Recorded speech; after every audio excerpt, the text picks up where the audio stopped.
The demoralization process in the United States is basically completed already. For the last 25 years. Actually, it's overfulfilled because demoralization now reaches such areas where previously not even Comrade Andropov and all his experts would even dream of such a tremendous success. Most of it is done by Americans to Americans. I'm sick of this race and divide, and CNN is perfect at doing that. It's always divide and conquer. People have the right to choose whatever they want. Yes, everybody, how you doing? Hope you're managing to keep everything in order with you and your family. And I hope there's a little glimmer of prosperity floating around you and your family. This is a link that was sent to me by Jimmy Deans. Thank you, Jimmy, for that. This story has been covered by other YouTubers as well. But when I seen it, I looked at it and I couldn't believe the element of race baiting that was involved in this, to a degree where you can see how divisive race baiting is per se. It's a great brainwashing process which goes very slow, and it's divided in 4 basic stages. When you're manipulating someone to think something that is not actually happening on the premise of their race, it's almost one of the cruelest things you can do. To do that to a country is absolutely awful. To do it to the world, which is going on currently. The first one being demoralization. It takes from 15 to 20 years to demoralize a nation. Why that many years? Because this is the minimum number of years which requires to educate one generation of students in the country of your enemy, exposed to the ideology of the enemy. In other words, Marxism-Leninism ideology is being pumped into the soft heads of at least 3 generations of American students without being challenged or counterbalanced by the basic values of Americanism, American patriotism. It's mass manipulation that I'd not ever seen in my lifetime. First of all, congratulations. Last time you were here, we were actually talking about this film right before it came out. Yes, no one had seen it. Nobody's seen it. I'd seen it. We're talking about Jordan Peele's social thriller, Get Out. While many films explore race in America, what makes Get Out so unique is that it doesn't go after the usual targets, but instead takes aim at an unlikely mark: white liberals. I loved it, and now it turns out a lot of people love it. It's starting to win early awards, its first wave of awards. Very exciting. And we're seeing it with the media, we're seeing it with music, we're seeing it with films. Particularly your character. Yeah. So I do want to talk about this now. We're going to put up, for those who still haven't seen it, first, shame on you. We're going to put up spoiler alert. What's the deal? So just turn down the volume, and when this goes away, you can watch again. Get Out follows Chris Washington as he meets his white girlfriend's parents for the first time. While the first half of the film explores white liberals awkwardly attempting social interaction with a black man, the second half of the film takes a pretty horrific turn. After we find out that the party hosted by Rose's parents is, in fact, a slave auction of sorts, we learn an even more terrifying truth. An old white man wants his brain implanted inside of Chris's body. You have been chosen because of the physical advantages you've enjoyed your entire lifetime. With your natural gifts and our determination, we could both be part of something greater. It turns out you're a bad guy. Yes, I am. Yeah, really bad. Yeah. Like, really, really bad. One of the worst people I can imagine. Yeah, I think it's hard to imagine you playing someone more evil than you played in this film.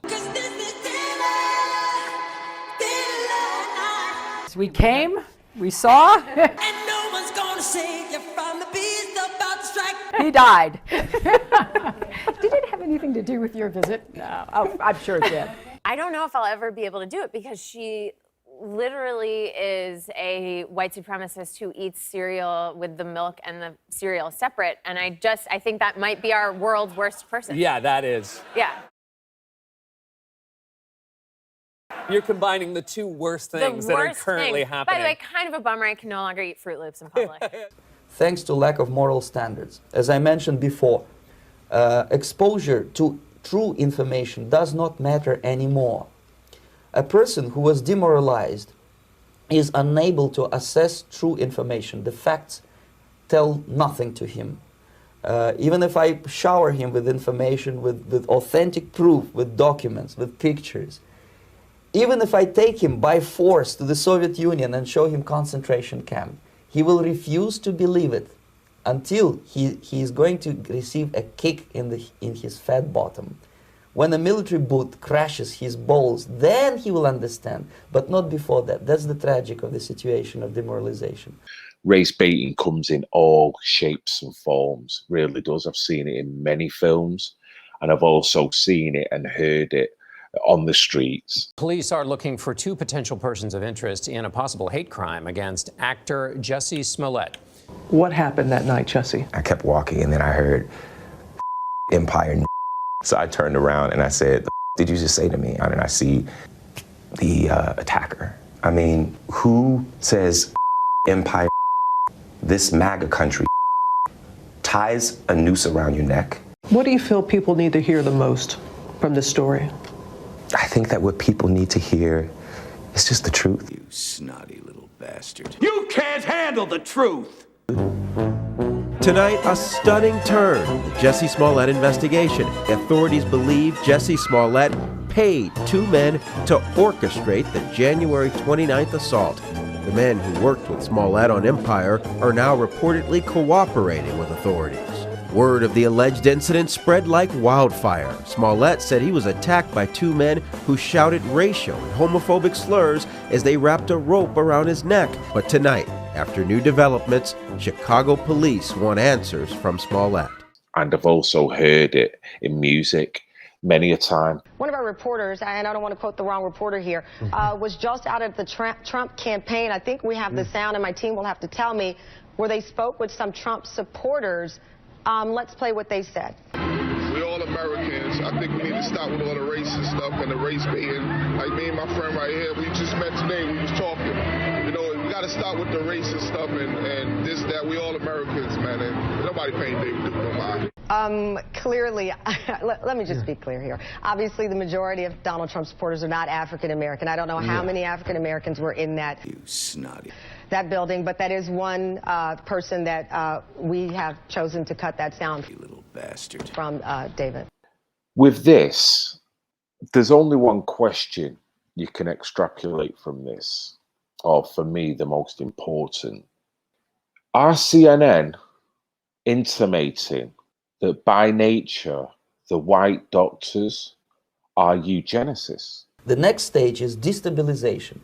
This time, Subverter does not care about your ideas and the patterns of your consumption. Whether you eat junk food and get fat and flabby, it doesn't matter anymore. This time, and it takes only from 2 to 5 years to destabilize a nation, what matters is essentials: economy, foreign relations, defense systems. And you can see it quite clearly that in some areas, in such sensitive areas as defense and economy, the influence of Marxist-Leninist ideas in the United States is absolutely fantastic. I could never believe it 14 years ago when I landed in this part of the world that the process will go that fast. What I'm trying to say is, with stats, you can ultimately say what you want to say with stats. We can all go out and get polls for this and polls for that, and then extrapolate that that poll must suggest this because the numbers say. But we also know as well that with stats, numbers do not tell the whole story. I'm sick of this race and divide, and CNN is perfect at doing that. Anyone who watches a football game will know that. The numbers also don't tell the bigger picture and the way they're derived as well. In terms of numbers, I can't say that these numbers are wrong. I'm sure if they've dug these numbers out, I'm sure that they can go to prove that these numbers may be valid. But what they're not telling you is under what circumstances were these figures collated. The next stage, of course, is crisis. It may take only up to 6 weeks to bring a country to the verge of crisis. You can see it in Central America now. Without looking at case by case, all the figures will do is tell a picture on what they want to tell rather than the individual case that can then build into a block or into a bunch of separate incidents. So it's misleading by nature. Are they suggesting that doctors in Florida, where this poll was conducted, that they have a eugenicist mind? And after crisis, with a violent change of power, structure, and economy, you have so-called the period of normalization. It may last indefinitely. Normalization is a cynical expression borrowed from Soviet propaganda. When the Soviet tanks moved into Czechoslovakia in '68, Comrade Brezhnev said, "Now the situation in brotherly Czechoslovakia is normalized." This is what will happen in the United States if you allow all these schmucks to bring the country to crisis. Because even though they've presented them stats with me, I find it hard to believe that a doctor that is under oath is more likely to allow a black baby to receive less care, which will result in its death, over a white baby. We're in the 21st century. What some people regard a concept of racism, for me it isn't, but we have got to admit to some people it is a real concept. If they're saying now that the doctors in Florida are ultimately racist, are they going to put any names to that? It'd be nice if the doctors themselves could answer as to why the situation happened. Are CNN dodging a load of litigation here by just throwing that out and not getting into the facts of each case? If you're going to call people systemically racist, why don't you say it to the face? What this can do, this can knock the confidence of the healthcare system that they have in America, plus further afield, without a doubt. On top of all the other cases of where the press are trying to say to black people, there's racism in the clouds. I'm sick of this race and divide, and CNN is perfect at doing that. It's always divide and conquer. There's racism in the clouds. They're trying to make black people think that at every turn, the colour of your skin is holding you back. We're in the 21st century. If you have a diamond character, you will glisten like any other diamond. So it's clear CNN are trying to stoke the racial divide. At what point they're going to stop? Do they want a full-on race war? Do they want to trigger one or two wrongings on either side to then do the ultimate act in order to create the adjuvant to then start the race war? I'm sick of that. It's a scam, and I know it's not going to get on CNN. Are they almost there? Are people waking up to this? Your leftists in United States, all these professors and all these beautiful civil rights defenders, they are instrumental in the process of the subversion only to destabilize the nation. When their job is completed, they are not needed anymore. They know too much. Some of them, when they get disillusioned, when they see that Marxist-Leninists come to power, obviously they get offended. They think that they will come to power. That will never happen, of course. They will be lined up against the wall and shot. The time bomb is ticking. What the hell has that got to do with Donald Trump? He's not a racist. I'm sick of that. It's a scam, and I know it's not going to get on CNN. We're sick of you media.